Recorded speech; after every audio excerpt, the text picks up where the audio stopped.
Eu sou o Thiago, você tá no Busca Curiosa. Se você gosta de rock, muito provavelmente conhece a banda Rage Against the Machine. E se você conhece eles, também muito provavelmente já viu a capa do álbum de estreia da banda, que traz uma foto bem peculiar de uma pessoa pegando fogo. Mas você sabia que a foto que estampa essa capa é de um evento verdadeiro, de um protesto onde um monge ateou fogo no próprio corpo? Caso não conheça essa história ou queira saber um pouquinho mais sobre isso, fica aí que eu já conto. Bom, Rage Against the Machine é uma banda de rock dos Estados Unidos formada no ano de 1991 e que trouxe uma nova sonoridade ao estilo na época lá para misturar um instrumental pesado e bem rifado com um vocal de rap. E também trazendo letras de protesto com visões políticas revolucionárias de esquerda que ganharam o mundo.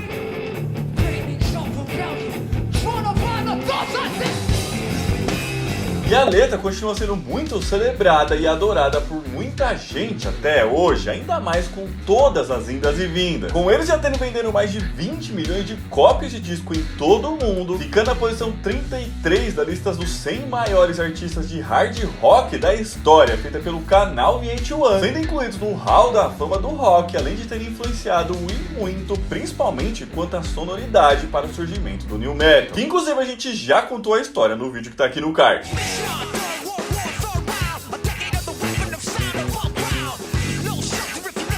Ao longo da história, eles lançaram 6 discos, sendo 4 de estúdio e 2 ao vivo. Porém, foi logo com seu álbum de estreia, chamado Rage Against the Machine, lançado em 92, que eles conseguiram mostrar que vieram, fazendo muito sucesso, sendo um dos mais bem-sucedidos da banda até hoje, ficando no topo de várias paradas e entrando para a lista dos 500 melhores álbuns da história, feito pela revista Rolling Stone. Sem contar que é nele que estão vários dos maiores hits do grupo, como Killing the Name, Bullet in a Head, Bomb Track, Wake Up, Freedom, vixe, são vários, né? É uma loucura. Todas elas, é claro, trazendo mensagens políticas e de protesto.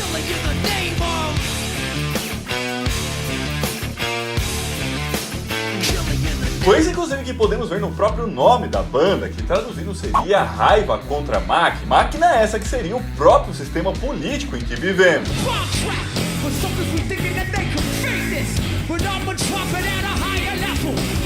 E como a ideia desse primeiro disco já era também o de mostrar o que tipo de mensagem eles iriam trazer em suas músicas, é claro que a capa também deveria passar essa mesma ideia. E é por isso que ela estampa a foto real de um monge que ateou fogo em si mesmo. Porém, você conhece a história dessa foto, sobre o que esse monge estava protestando e o que aconteceu com ele ao fim dessa manifestação? Então vamos lá para a história, mas antes só um avisinho, tá? Eu não sou historiador, então se você quiser contribuir de alguma forma, e se você já estudou tudo isso e quiser completar, é só deixar aqui embaixo, tá bom?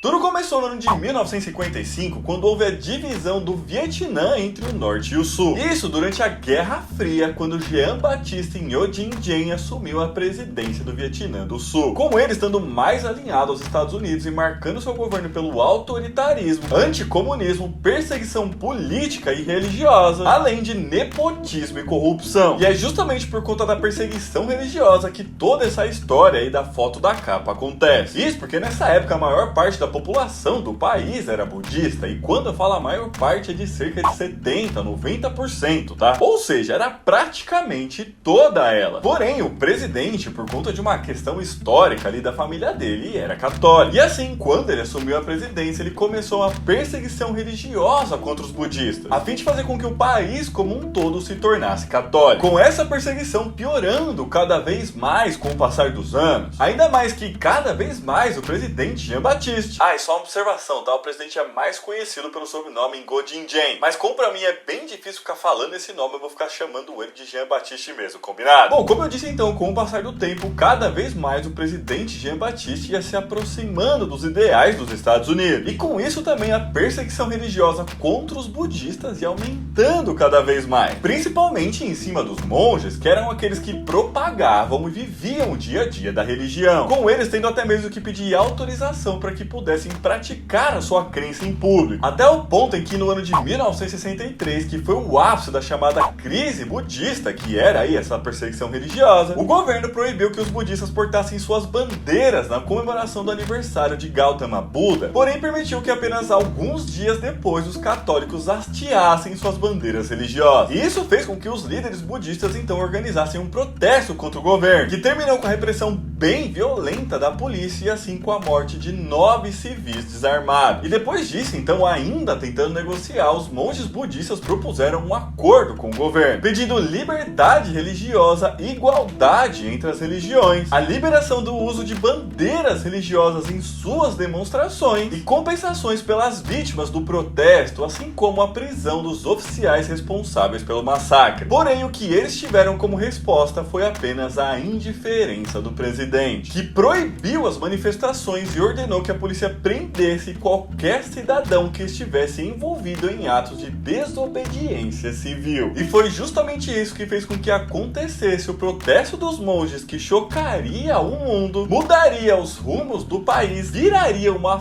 foto icônica, inclusive ganhadora de prêmios, e a capa do álbum mais famoso do Rage Against the Machine. Mas pessoal, rapidinho, antes de chegar nessa parte da história, se você estiver gostando desse vídeo, já deixa o joinha aqui embaixo, que ajuda muito a gente. Se inscreve no canal, porque toda semana a gente lança mais vídeo assim. E se você quiser e puder ajudar a gente um pouquinho mais, é só clicar aqui embaixo no botão do Seja Membro, beleza? Bom, foi no dia 11 de junho de 1963 que o monge vietnamita chamado Thich Quang Duc optou por um ato extremo na esperança de acabar com a perseguição contra a sua crença. Mas como vocês puderam ver, isso não aconteceu de repente. Foi depois de um mês de protestos e conflitos nas ruas de Saigon que os líderes budistas convocaram a imprensa para cobrir um ato que prometia ser grande. E quando chegou o dia marcado, cerca de 350 monges marcharam pelas principais avenidas da capital segurando cartazes em inglês, principalmente denunciando o que o governo estava fazendo, até que chegaram a um cruzamento que ficava a poucas quadras do Palácio Presidencial, com o monge Thich Quang Duc sendo escolhido para o ato final por ser o monge mais velho, tendo 65 anos de idade naquele momento. E assim, lentamente a cena foi sendo montada. Primeiro, o monge colocou uma almofada no chão, enquanto o outro trouxe um galão de gasolina. Logo em seguida, Thich sentou na almofada, se acomodou na posição de lótus, que é aquela posição bem característica de monge, e teve todo o combustível despejado em seu corpo para logo em seguida, assim que não tinha mais ninguém próximo a ele, ele mesmo acender um fósforo que colocou seu corpo completamente em chama. E por todo o tempo ele ficou imóvel, aguentando a dor até que faleceu com seu corpo completamente queimado. E após o fogo apagar, os outros monges enrolaram seu corpo em mantos amarelos e levaram para um templo budista próximo, mas com o monge deixando seu recado para o mundo, principalmente com as suas últimas palavras, que foram: antes de fechar meus olhos e me dirigir à visão de Buda, eu peço respeitosamente para que o presidente Ngo Dinh-diem tenha compaixão com o povo e melhore a igualdade religiosa para manter a força da nação eternamente. Eu peço para que os veneráveis reverendos membros de Sangha e os budistas se organizem de forma solidária para fazer sacrifícios como forma de proteger o budismo. Claro que a imprensa mundial cobriu o ocorrido e o sacrifício desesperado de um monge contra a perseguição que o seu povo estava vivendo, com as fotos do ato rodando o mundo e chocando a todos que viam, chegando ao ponto de até mesmo o próprio presidente do Vietnã do Sul, que é o Jean Baptiste, anunciar que estava consternado com o ocorrido, que retomaria as negociações com os budistas, com a pressão política sendo tão grande que até o presidente dos Estados Unidos na época, que era o John Kennedy, retiraram o apoio que dava ao governo de Jean Baptiste. Mas as ações não pararam por aí, já que apenas alguns meses depois do protesto, em novembro de 63, houve um golpe militar com o presidente sendo assassinado. E alguns anos depois ainda, em 1975, o Vietnã do Norte conquistou Saigon. E assim começou o processo de unificação da República Socialista do Vietnã, que então durante a Guerra Fria ficou alinhada à União Soviética. Mas voltando ao dia do protesto, como eu disse, uma série de fotos dele foram tiradas e de vários momentos enquanto ele acontecia também, tendo até mesmo imagens de depois do fogo ter apagado e o monge ter falecido, que eu não vou colocar aqui, tá? Mas pela internet aí é bem fácil encontrar, caso vocês queiram ver. Mas com a foto mais representativa desse protesto tendo sido tirada por por Malcolm Brown, que era um correspondente da Associated Press. Foto essa, inclusive, que por conta de toda a sua importância, ganhou o prêmio de melhor foto do ano da World Press Photo, que é um dos prêmios mais renomados aí, além de ter ganhado lá o famoso prêmio Pulitzer. E é justamente essa foto aí a que estampa a capa do disco do Rage Against the Machine, com a intenção da banda mostrar os seus ideais políticos e uma parte da história da luta por direitos civis contra um sistema opressor, já que o monge passou a representar um símbolo de resistência e luta. Bom, mas essa então é a história da foto que estampa a capa do disco da banda. Mas agora, para tentar levantar o clima depois de todo esse negócio horrível aí que eu contei, eu quero contar algumas curiosidades sobre esse disco, coisas que eu achei bem interessantes e diferentes até, vocês vão ver. Uma coisa legal é que várias das músicas que estão nele já apareceram em uma série de filmes e jogos de videogame, como por exemplo a música Wake Up aparece nos créditos do filme Matrix, o que faz muito sentido, né?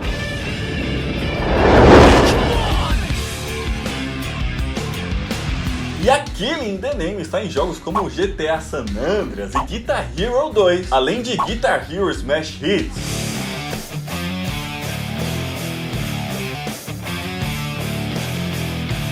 Outra coisa curiosa é que o álbum é tão bem produzido que uma série de audiófilos e revistas usam as músicas dele para testar amplificadores e caixas de som, principalmente a faixa Take the Power Back, ainda mais que tem aquele riff de baixo lá, né?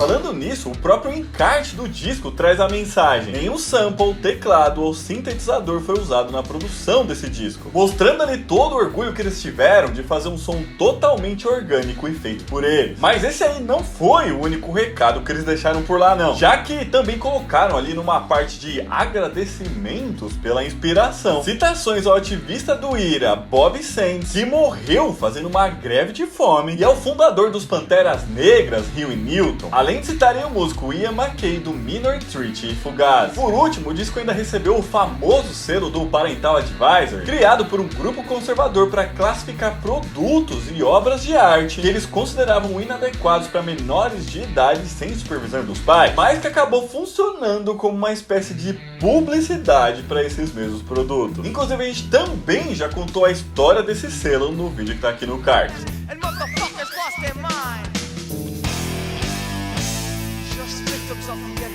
Mas então é isso, pessoal, esse vídeo é ficando por aqui, espero que vocês tenham gostado, e se gostaram, um dia desse, vem aqui embaixo, comenta aqui pra gente se você conhecia a história desse disco e complementa a história aí se você tiver mais informações. Aqui dos lados, deixando outros vídeos pra vocês assistirem, um beijo, até a próxima e tchau!